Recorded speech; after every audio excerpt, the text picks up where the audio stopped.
మనం ఈరోజు క్లాస్లో ఎనాలసిస్ ఆఫ్ సిమెంట్ విశ్లేషణ గురించి నేర్చుకుందాము. సో అసలు సిమెంట్ అంటే ఏంటి, సిమెంట్ అనేది ఎలా తయారవుతుంది అని అంటే, సున్నపురాయిని బంకమన్నుతో అధిక ఉష్ణోగ్రతలకు వేడి చేస్తే ఒక పొడిలాంటి పదార్థం ఏర్పడుతుంది. ఈ పొడిలాంటి పదార్థాన్ని తగినంత పరిమాణంలో నీటిని కలిపితే అది గట్టిగా రాయిలా మారుతుందన్నమాట. సో ఈ గట్టిగా రాయిలా మారినటువంటి పదార్థము పోర్ట్లాండ్ అనేటువంటి ప్రదేశంలో దొరికే రాయిని పోలి ఉండడం వల్ల ఈ సిమెంట్ని పోర్ట్లాండ్ సిమెంటు అని చెప్పేసి అని అంటాం. సో ఈ సిమెంట్లో ప్రధానంగా సున్నపురాయి, బంకమన్నులు ఉంటాయి. సున్నపురాయి అని అంటే కాల్షియం సిలికేట్ని సున్నపురాయిగా తీసుకుంటాము. సో ఈ కాల్షియం సిలికేట్ యొక్క ఫార్ములా ఏంటంటే కనుక 2CaSiO3 3CaSiO3. అదేవిధంగా కాల్షియం అల్యూమినేట్ 2CaOAl2O3 4CaOAl2O3. ఇది కాల్షియం అల్యూమినేట్ యొక్క ఫార్ములా. ప్రధానంగా ఇవి సిమెంట్లో 90% ఇవే ఉంటాయి. మిగతా 10% సోడియం ఆక్సైడ్స్, పొటాషియం ఆక్సైడ్స్, అదేవిధంగా ఐరన్ ఆక్సైడ్స్, మెగ్నీషియం ఆక్సైడ్స్, అదేవిధంగా సిలికాన్ డయాక్సైడ్ లాంటి పదార్థాలు మిగిలిన 10% సిమెంట్లో ఉంటూ ఉంటాయన్నమాట. సో మరి సిమెంట్ని విశ్లేషణ ఎలా చేస్తాము? ముందుగా సిమెంట్లో ఉండేటువంటి కాల్షియం ఆక్సైడ్ని ఎలా విశ్లేషణ చేద్దామో తెలుసుకుందాము. సో సిమెంట్లో కాల్షియం ఆక్సైడ్ అంటే లైమ్ అని చెప్పేసి కూడా అంటాము, సున్నము అని చెప్పేసి అని అంటాం. సో ఈ కాల్షియం ఆక్సైడ్ని ఎలా విశ్లేషణ చేస్తాము, నిర్ణయిస్తాము? సో ఆల్రెడీ మనం చెప్పుకున్నాము, ఈ సిమెంట్లో సిలికాన్ డయాక్సైడ్స్, అదేవిధంగా అల్యూమినియం ఆక్సైడ్స్, అదేవిధంగా ఐరన్ ఆక్సైడ్స్ ఉంటాయని. సో వీటిని ముందుగా సిమెంట్ నుంచి తొలగించాలి. తొలగించిన తర్వాత ప్యాటర్న్ రీడర్ అనేటువంటి ఒక సూచికను ఉపయోగించి ప్రమాణ యూటీఓ ద్రావణంతో అంశమాపనం చేసి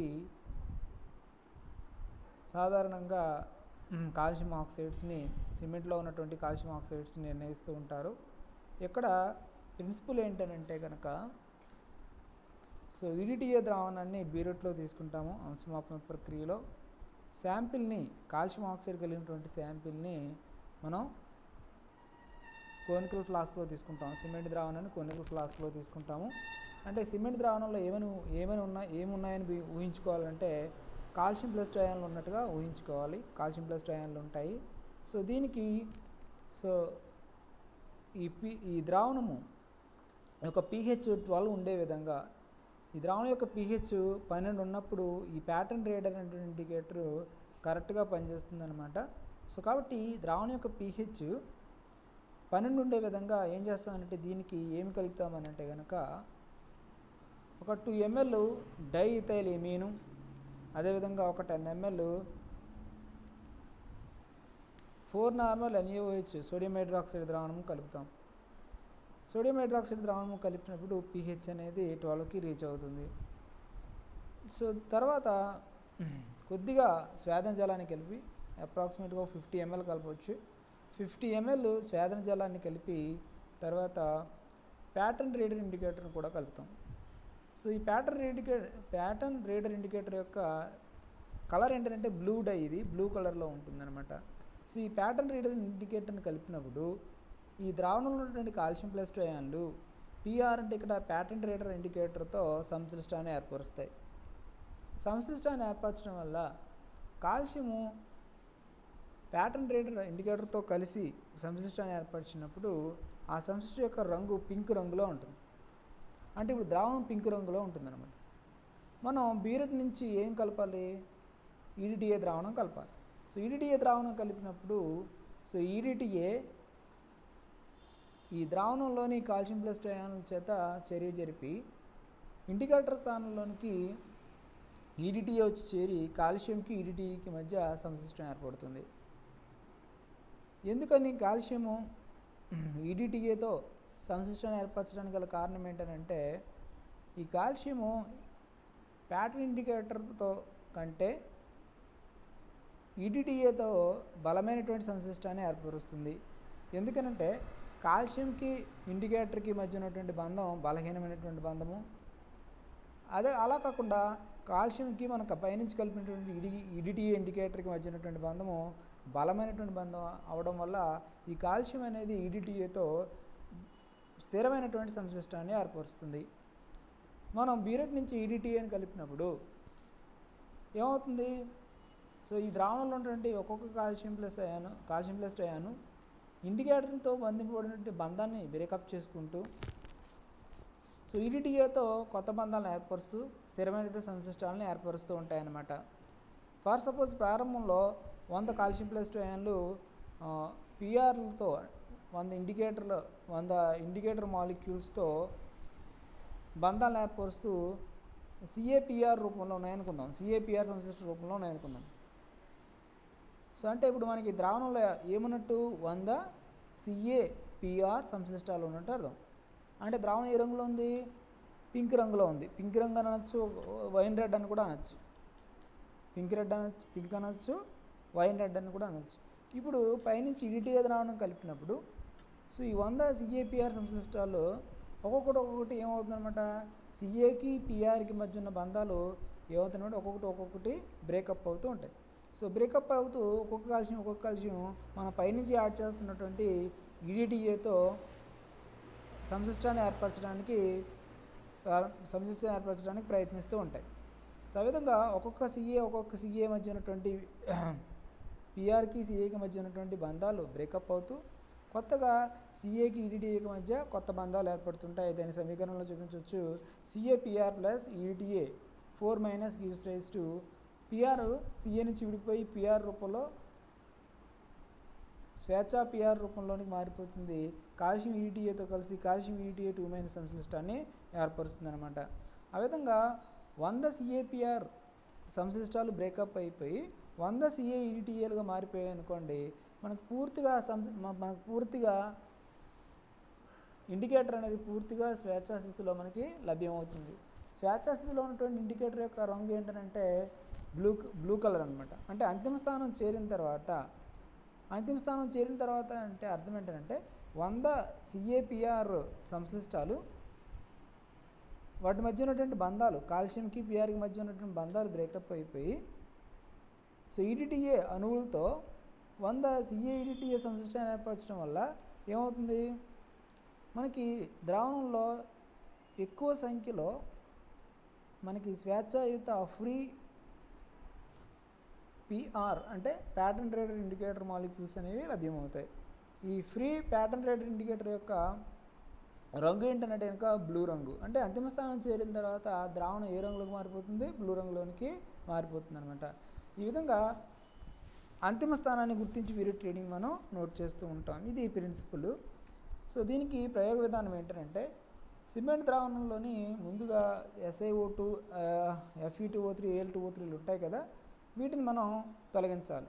సో దీనికోసం SiO2 తీసుకున్నాం అనుకోండి, సిలికాన్ డయాక్సైడ్ యొక్క లక్షణం ఏంటంటే క్షార లక్షణం. సో క్షార లక్షణం కలిగినటువంటి SiO2ని తొలగించడం కోసం మనం ఎవరిని కలపాలి? HClని కలపాలి. HClని ఉపయోగించి తొలగిస్తాము. Al2O3, Fe2O3 లక్షణం ఏంటంటే ఇవి లూయి ఆమ్లాలు. సో ఆమ్లాలని అమ్మోనియం హైడ్రాక్సైడ్ అనేటువంటి క్షారాన్ని ఉపయోగించి తొలగిస్తామన్నమాట. ఈ విధంగా సిమెంట్లో ఉన్నటువంటి SiO2, Al2O3, Fe2O3లను తొలగిస్తాం. తొలగించిన తర్వాత 10 మిల్లీలీటర్ల సిమెంట్ ద్రావణాన్ని తీసుకుంటాం. దేనిలోనికి 250 ml కోనికల్ ఫ్లాస్క్లోని తీసుకుంటాం. కోనికల్ ఫ్లాస్క్లోని తీసుకుని దీన్ని 5 మిల్లీలీటర్ల గ్లిజరాల్ ద్రావణంలో కరిగిస్తాం. గ్లిజరాల్ ద్రావణంలో కరిగించిన తర్వాత సో మనం pH 12 ఉండే విధంగా ద్రావణం యొక్క pH 12 ఉండే విధంగా మనం ద్రావణం యొక్క pHని 12కి మార్చాల్సి ఉంటుంది. సో దానికోసం మనం ఏం చేస్తామనంటే 2 మిల్లీలీటర్ల డైఇథైల్ ఎమీను 10 మిల్లీలీటర్ల 4-నార్మల్ NaOH ద్రావణాన్ని కూడా కలుపుతాము. సో కలిపినప్పుడు ద్రావణం యొక్క pH ఎంత అవుతుంది? 12 అయిపోతుంది. సో ఇలా ద్రావణం యొక్క pH 12 ఉన్నప్పుడే ప్యాటర్న్ రేడర్ అనేటువంటి సూచిక సరిగ్గా పనిచేస్తుంది అనమాట. అందుకోసం ద్రావణం యొక్క pH 12 ఉండే విధంగా చూసుకుంటాం. తర్వాత స్వేదన జలాన్ని కలుపుతాం. స్వేదన జలాన్ని కలిపి ప్యాటర్న్ రీడర్ ఇండికేటర్ని కూడా 2-3 చుక్కలు కలుపుతాం. కలిపి సో ప్రమాణ 0.01 మోలార్. ప్రమాణ అంటే గాఢత తెలిసిన ఎంత గాఢత 0.01 మోలార్ ఈడిటిఏ ద్రావణంతో అంశమాపనం చేస్తాం. సో ఈ అంశమాపనం చేసినప్పుడు ద్రావణం యొక్క రంగు ఎలా మారుతుందనంటే వైన్ రెడ్ నుంచి నీలం రంగులోనికి మారుతుంది. దీన్ని అంతిమ స్థానంగా గుర్తించి బ్యూరెట్ రీడింగ్ మనం నోట్ చేయాల్సి ఉంటుంది. సో బ్యూరెట్ రీడింగ్ నోట్ చేసిన తర్వాత సో బ్యూరెట్ రీడింగ్ జనరల్గా 1 ml కన్స్యూమ్ అయింది అనుకోండి EDTA, 1 ml of 0.01 molar EDTA ఖర్చు అయింది అనుకోండి, అర్థం ఏంటి, మన శాంపిల్లో 0.56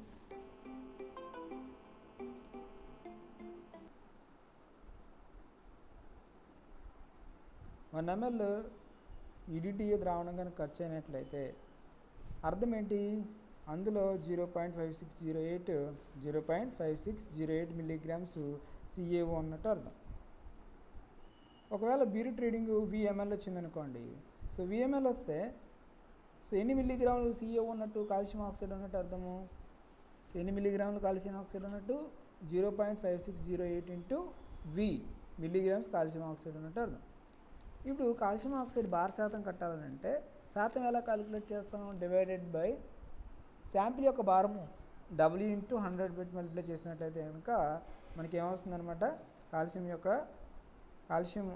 ఆక్సైడ్ యొక్క బార్ శాతం వచ్చేస్తుంది. సో అదే ఈ ఫార్ములా. సో సిమెంట్లోని CaO బార్ శాతం ఎలా కడతామంటే 0.5608 ఇంటూ V/m అన్నమాట. సో ఈ విధంగా సిమెంట్లోని CaO యొక్క బార్ శాతాన్ని మనం కాలిక్యులేట్ చేస్తాం. సో అర్థమైంది కదా, ఇక్కడ ప్రిన్సిపల్ అర్థమైంది కదా. సో మనకి సిమెంట్లో ఉన్నటువంటి కాల్షియం ఆక్సైడ్లో కాల్షియం +2 అయాన్లు ఉంటాయి. ఈ కాల్షియం +2 అయాన్లు మన ప్యాటర్న్ రీడర్ ఇండికేటర్ కలిపినప్పుడు ఈ కాల్షియం +2 అయాన్లు ప్యాటర్న్ రీడర్ ఇండికేటర్తో సంశ్లిష్టాన్ని ఏర్పరుస్తాయి. ఎప్పుడైతే బ్యూరెట్ నుంచి ఈడిటిఏని కలిపామో ఈ కాల్షియం +2 అయాన్లకి ప్యాటర్న్ రీడర్ ఇండికేటర్కి మధ్య ఉన్నటువంటి బంధాలు విచ్ఛిన్నమైపోయి కాల్షియం ఈడిటిఏకి కొత్త బంధాలను ఏర్పరచడం వల్ల ఏమవుతుందన్నమాట, ఒక్కొక్క ఇండికేటరు కాల్షియం నుంచి విడిపోవడం వల్ల ఏమవుతుందని అంతిమ స్థానాన్ని చేరిన తర్వాత స్వేచ్ఛాయుత ప్యాటర్న్ రీడర్ ఇండికేటర్ మనకి లభ్యమవుతుంది. స్వేచ్ఛాయుత ప్యాటర్న్ రీడర్ ఇండికేటర్ యొక్క రంగు ఏంటనంటే కనుక బ్లూ రంగు. మరి కాల్షియము ప్యాటర్న్ రీడర్ ఇండికేటర్ కంటే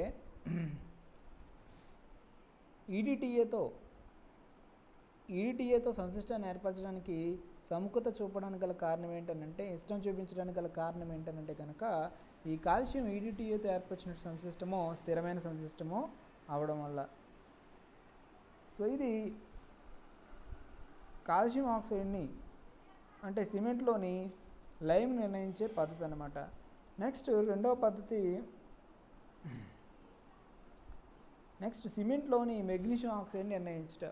మనకు సిమెంట్లో 10%లో మెగ్నీషియం ఆక్సైడ్ కూడా ఉంటుంది అని చెప్పేసి మనం చెప్పుకున్నాం. స్వల్ప పరిమాణంలో మెగ్నీషియం ఆక్సైడ్ కూడా ఉంటుంది అని చెప్పుకున్నాము. మరి ఈ మెగ్నీషియం ఆక్సైడ్ని ఎలా నిర్ణయిస్తాం, మనం ఇంతకుముందు చెప్పుకున్నట్టే సిలికాన్ డయాక్సైడ్, అదేవిధంగా అల్యూమినియం ఆక్సైడ్, ఐరన్ ఆక్సైడ్ వీటిని సిమెంట్ నుంచి తొలగించాలి. తొలగించిన తర్వాత ఈ ద్రావణం యొక్క pHని ఇక్కడ 10 ఉంచుకోవాల్సి ఉంటుంది. ఇక్కడ EBT ఇండికేటర్ని వాడతాం అన్నమాట. మళ్ళీ యాజ్ యూజువల్ ఈడిటిఏతోనే అంశమాపనం చేస్తాము. సో ఇక్కడ ఇన్వాల్వ్ అయ్యే ప్రిన్సిపల్ ఏంటంటే, ఇక్కడ EBT ఇండికేటర్ కలపడం వల్ల మనకి సిమెంట్ ద్రావణంలో కాల్షియం ఆక్సైడ్ ఉంటుంది, ఓకేనా, మెగ్నీషియం ఆక్సైడ్ రెండు ఉంటాయి. కాల్షియం ఆక్సైడ్ ఉంటుంది, మెగ్నీషియం ఆక్సైడ్ ఉంటుంది. సో ఈ EBT ఇండికేటరు కాల్షియం ఆక్సైడ్తోనూ అదేవిధంగా మెగ్నీషియం ఆక్సైడ్తో రెండింటితోనూ సంశ్లిష్టాన్ని ఏర్పరుస్తుందన్నమాట. సో సంశ్లిష్టాన్ని ఏర్పరచడం వల్ల ముందు ద్రావణం అనేది బ్లూ రంగులో ఉంటుంది, నీలం రంగులో ఉంటుంది. సో మనం బ్యూరెట్ నుంచి ఈడిటిఏ ద్రావణం కలిపినప్పుడు ముందుగా కాల్షియము ఈబీటీతో కలిసి ఏర్పరిచినటువంటి సంశ్లిష్టాల మధ్య ఉన్నటువంటి బంధాలు, సంశ్లిష్టాల్లో కాల్షియంకి ఈబీటీకి మధ్య ఉన్న బంధాలు బ్రేకప్ అవుతూ ఉంటాయి. బ్రేకప్ అవుతూ మనకి ఈబీటీ అనేది విడిపోతూ ఉంటుంది. ఈ కాల్షియంతో ఈడిటిఏ అనేది సంశ్లిష్టాన్ని ఏర్పరుస్తుంది. ఆ విధంగా ద్రావణంలో ఉన్నటువంటి కాల్షియం +2 అయాన్లన్నీ చర్య జరిపిన తర్వాత ఈడిటిఏతో నెక్స్ట్ ద్రావణంలో మిగిలి ఉన్నటువంటి మెగ్నీషియం +2 అయాన్లతోటి ఏమవుతుందన్నమాట, ఈడిటిఏ అనేది సంశ్లిష్టాన్ని ఏర్పరచడాన్ని ప్రారంభిస్తుందన్నమాట. అంటే సో మన ద్రావణంలో ఉన్నటువంటి కాల్షియం ప్లస్ 2 అయాన్లన్నీ ఈడిటిఏతో చర్య జరిగి సంశ్లిష్టాన్ని ఏర్పరచగా, ద్రావణంలో మిగిలిపోయినటువంటి మెగ్నీషియం ప్లస్ 2 అయాన్లు ఈడిటిఏతో సంశ్లిష్టాలని ఏర్పరచడం ప్రారంభిస్తాయి. ప్రారంభించి ఎప్పుడైతే అన్ని కాల్షియం ప్లస్ 2 అయాన్లు అదేవిధంగా ద్రావణంలో అన్ని మెగ్నీషియం ప్లస్ 2 అయాన్లు మనం పైనుంచి కలిపినటువంటి ఈడిటిఏ ద్రావణంతో సంశ్లిష్టాన్ని ఏర్పరిచాయో మనకి ఫ్రీ ఈబీటీ ఇండికేటర్ అనేది లభ్యమవుతుంది అంతిమ స్థానం వద్ద. ఈ ఫ్రీ ఈబీటీ ఇండికేటర్ యొక్క రంగు ఏంటంటే సో బ్లూ కలర్ అన్నమాట. బ్లూ నుంచి పింక్ కదా, pink colour. So pink colour ఉంటుంది. సో అంతిమ స్థానం వద్ద పింక్ కలర్ అనేది ఏర్పడుతుంది. సో ఇక్కడ మనం ప్రయోగం ఏ విధంగా చేస్తామనంటే, సో సిమెంట్ ద్రావణంలో ఉన్నటువంటి SiO2, Al2O3, Fe2O3లను మనం తొలగించాలి. ఎలా తొలగిస్తాం ముందుగానే మనం చెప్పుకున్నాము. SiO2ని Cl ఉపయోగించి, Fe2O3, Al2O3లని అమోనియం హైడ్రాక్సైడ్ ఉపయోగించి తొలగిస్తాం. తొలగించిన తర్వాత ఈ సిమెంట్ ద్రావణాన్ని విలీనం చేయాలి, అంటే నీటితో కలపాలన్నమాట. సో నీటితో కలిపి ఇందులో 25 మిల్లీలీటర్ల సిమెంట్ ద్రావణాన్ని కోనికల్ ఫ్లాస్క్లోనికి తీసుకోవాలి. 25 మిల్లీలీటర్ల సిమెంట్ ద్రావణాన్ని కోనికల్ ఫ్లాస్క్లోనికి తీసుకుని దీనికి 5 మిల్లీలీటర్ల ట్రైఎథైల్ ఎమీను అదేవిధంగా 5 మిల్లీలీటర్ల గ్లిజరాలు కలపాలి. ఇక్కడ ఈబీటీ ఇండికేటర్ కరెక్ట్గా పనిచేయాలంటే కనుక pH ద్రావణం యొక్క pH 10 ఉండాలి. కాబట్టి ద్రావణం యొక్క pH 10 చేయడం కోసం కొన్ని చుక్కల pH 10 ద్రావణం కలపాల్సి ఉంటుంది. pH 10 ద్రావణం అంటే అర్థం ఏంటంటే అమోనియా బఫర్ సొల్యూషన్ని pH 10 కలిగినటువంటి ద్రావణంగా తీసుకుంటాం. అమోనియా బఫర్ సొల్యూషన్ యొక్క pH ఎంత 10. సో ఆ pH 10 ఉన్నటువంటి అమోనియా బఫర్ ద్రావణాన్ని కలుపుతాం. అదేవిధంగా కొన్ని చుక్కల ఇథియోక్రోమ్ బ్లాక్ టీ కూడా కలుపుతాం. కలిపిన తర్వాత 50 మిల్లీలీటర్ల స్వేదన జలాన్ని కలిపి ప్రమాణ ఈడిటిఏ ద్రావణంతో అంశమాపనం చేస్తాం. సో ప్రమాణ ఈడిటిఏతో అంశమాపనం చేసినప్పుడు ఇక్కడ ఏమని ఊహించుకోవాలి, ఈబీటీ ఇండికేటర్ అనేది కాల్షియం ప్లస్ 2 అయాన్లతోనూ అదేవిధంగా మెగ్నీషియం ప్లస్ 2 అయాన్లతోనూ కూడా సంశ్లిష్టాన్ని ఏర్పరుస్తుంది. మనం ఎవరెవరిని మాత్రమే తొలగించాం, సిలికాన్ డయాక్సైడ్, Al2O3, Fe2O3ని మాత్రమే తొలగించాం సిమెంట్ నుంచి. కానీ సిమెంట్లో కాల్షియం ఆక్సైడ్ ఉంటుంది కదా, మనం నిర్ణయించాల్సింది ఎవరిని, మెగ్నీషియం ఆక్సైడ్ని, అవునా. సో మనకి ఈ సిమెంట్ ద్రావణంలో మనం నిర్ణయించాల్సినటువంటి మెగ్నీషియం ఆక్సైడ్లతో పాటు కాల్షియం ఆక్సైడ్లు కూడా ఉన్నాయి. సో మనం కలిపినట్టు ఈబీటీ ఇండికేటర్ ఈ కాల్షియం ఆక్సైడ్లో ఉన్నటువంటి కాల్షియం ప్లస్ 2 అయాన్లతోనూ మెగ్నీషియం ఆక్సైడ్లో ఉన్నటువంటి మెగ్నీషియం ప్లస్ 2 అయాన్లతోనూ సంశ్లిష్టాన్ని ఏర్పరుస్తుంది అనమాట. ఇప్పుడు ఈడిటీ ఇండికేటర్ని బీరెట్ నుండి కలిపినప్పుడు సో కాల్షియం ప్లస్ 2 అయాన్లు ఈబీటీ ఇండికేటర్ మధ్య ఉన్నటువంటి బంధాలు బ్రేకప్ అవుతూ కొంత ఈడిటీ అనేది ఖర్చు అవుతుంది. ఆ తర్వాత మనం నిర్ణయించవలసినటువంటి మెగ్నీషియం ఆక్సైడ్లో ఉన్నటువంటి మెగ్నీషియం ప్లస్ 2 అయాన్లు అదేవిధంగా ఈబీటీ మధ్య ఉన్నటువంటి బంధాలు బ్రేకప్ అయ్యి, ఓకేనా, అంటే మెగ్నీషియం ప్లస్ 2తో ఈడిటీఏ చర్య జరపడం ద్వారా మరికొంత ఈడిటీ అనేది ఖర్చు అవుతుంది, అవునా. అంతిమ స్థానం దగ్గర సో కాల్షియం ప్లస్ 2 అయాన్ల మధ్య కాల్షియం ప్లస్ 2 అయాన్లు ఈబీటీ ఇండికేటర్ మధ్య ఉన్నటువంటి బంధాలు, మెగ్నీషియం ప్లస్ 2 ఈబీటీ మధ్య ఉన్నటువంటి బంధాలు రెండు కూడా పూర్తిగా విచ్ఛిన్నం జరగడానికి సో ఎంత ఘనపరిమాణం కలిగినటువంటి ఈడిటీఏ మనం అవసరం అవుతుందో అంత ఈడిటీఏని మనం బీరెట్ నుంచి కలుపుతాం. అది ఎలా తెలుస్తుందంటే అంతిమ స్థానం వద్ద మనకి పింక్ రంగు వస్తుంది. సో పింక్ రంగు ఎందుకు వస్తుందంటే మనకి ఫ్రీ ఈబీటీ ఏర్పడడం వల్ల పింక్ రంగు అనేది ఏర్పడుతుంది. సో ఆ పింక్ రంగు నుంచి మనం అంతిమ స్థానాన్ని గుర్తిస్తాం, బీరెట్ రీడింగ్ని నోట్ చేస్తాం. సో ఇక్కడ ఈ బీరెట్ రీడింగ్ ఏం తెలియజేస్తుంది, కాల్షియం ఆక్సైడు అదేవిధంగా మెగ్నీషియం ఆక్సైడ్లు ఈడిటీఏతో చర్య జరపడానికి అవసరమైనటువంటి ఈడిటీఏ ఘనపరిమాణాన్ని తెలియజేస్తుంది. మనకేం కావాలి, మెగ్నీషియం ఆక్సైడ్ మాత్రమే ఈడిటీఏతో చర్య జరపడానికి అవసరమయ్యే ఈడిటీఏ ఘనపరిమాణం కావాలి. సో కాబట్టి దీని నుంచి సో V1 అనేది కాల్షియం ఆక్సైడ్ మెగ్నీషియం ఆక్సైడ్ రెండింటితోనూ ఈడిటీఏ చర్య జరపడానికి కావాల్సినటువంటి ఈడిటీఏ ఘనపరిమాణాన్ని తెలియజేస్తుంది V1. మరి మనకి మెగ్నీషియం ఆక్సైడ్తో చర్య జరిపినటువంటి మెగ్నీషియం ఆక్సైడ్తో చర్య జరిపినటువంటి EDTA ఘనపరిమాణం మాత్రమే కావాలి కాబట్టి మన ముందు ఎక్స్పెరిమెంట్లో కాల్షియం ఆక్సైడ్ని చర్యనించడానికి కావాల్సినటువంటి EDTA ఘనపరిమాణం మనకు తెలుసు, అది క్యాపిటల్ V అని. సో V1లోంచి క్యాపిటల్ V తీసేసాం అనుకోండి, ఇప్పుడేమొస్తుంది? సో మెగ్నీషియం ఆక్సైడ్తో చర్య జరిపినటువంటి EDTA ఘనపరిమాణం వచ్చేస్తుంది. ఆ మెగ్నీషియం ఆక్సైడ్తో చర్య జరిపినటువంటి EDTA ఘనపరిమాణాన్ని ఉపయోగించి మన శాంపిల్లో ఉన్నటువంటి మెగ్నీషియం ఆక్సైడ్ యొక్క భారాన్ని మనం లెక్క కడతాం అనమాట. సో మెగ్నీషియం ఆక్సైడ్ యొక్క భారాన్ని ఎలా లెక్క కడతామనంటే 1 ml EDTA ఖర్చు అయిందనుకోండి, 1 ml EDTA ఖర్చు అయినట్లయితే ఆ శాంపిల్లో ఎన్ని మిల్లీగ్రాములు MgO ఉన్నట్టు అర్థం? 0.4032 మిల్లీగ్రామ్స్ MgO ఉన్నట్టు అర్థం. మరి MgOతో EDTA చర్య జరపడానికి కావాల్సిన EDTA ఘనపరిమాణం ఎలా వస్తుంది? V1లోంచి V తీసేయాలన్నాం. కాబట్టి V1 అంటే ఏంటి? CaO MgO ద్రావణాన్ని అంశమాపన చేయడానికి కావాల్సినటువంటి EDTA ద్రావణం యొక్క ఘనపరిమాణం.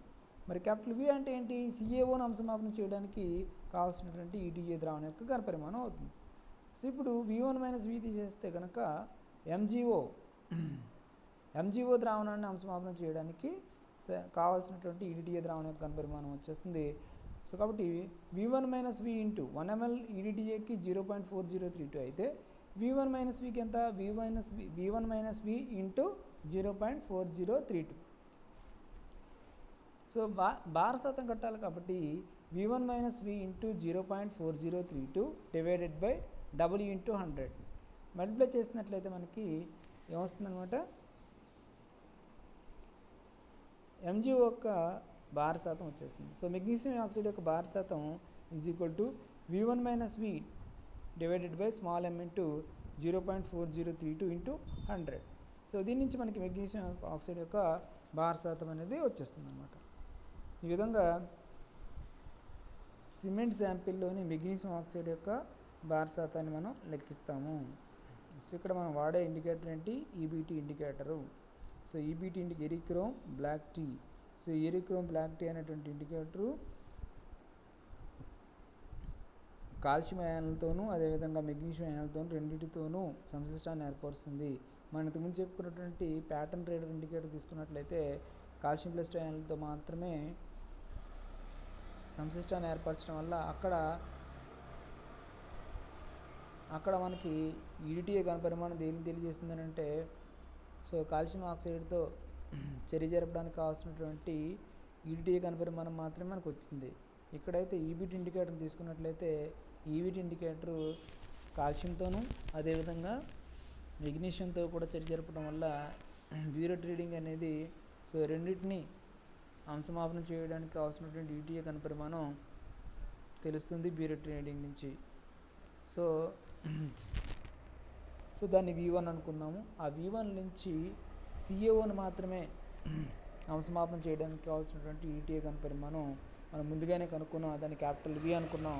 సో V1లోంచి క్యాపిటల్ V తీసేసినట్లయితే కనుక సో MgOతో మాత్రమే అంశమాపనం చేయడానికి కావాల్సినటువంటి EDTA ఘనపరిమాణం వచ్చేస్తుంది. సో 1 ml EDTA ఖర్చు అయిందనుకోండి, మనకి శాంపిల్లో 0.403 మిల్లీగ్రామ్స్ MgO అన్నట్టు అర్థం. మరి V1 - V ml of EDTA కనుక కన్జ్యూమ్ అయినట్లయితే కనుక ఖర్చు అయినట్లయితే కనుక ఎన్ని మిల్లీగ్రామ్స్ MgO అన్నట్లు అర్థం? V1 - V ఇంటూ 0.4032 మిల్లీగ్రామ్స్ అన్నట్టు అర్థం. సో భార శాతాన్ని కట్టినట్లయితే కనుక V1 - V into 0.4032 divided by small w into 100. ఆ విధంగా మెగ్నీషియం ఆక్సైడ్ యొక్క భార శాతాన్ని మనం లెక్క కడతాం. అర్థమైంది కదా? సో నెక్స్ట్ క్లాస్లో సిమెంట్లో ఉండేటువంటి FeO ఐరన్ ఆక్సైడ్ని అదేవిధంగా కొన్ని 6V ఆక్సైడ్స్ని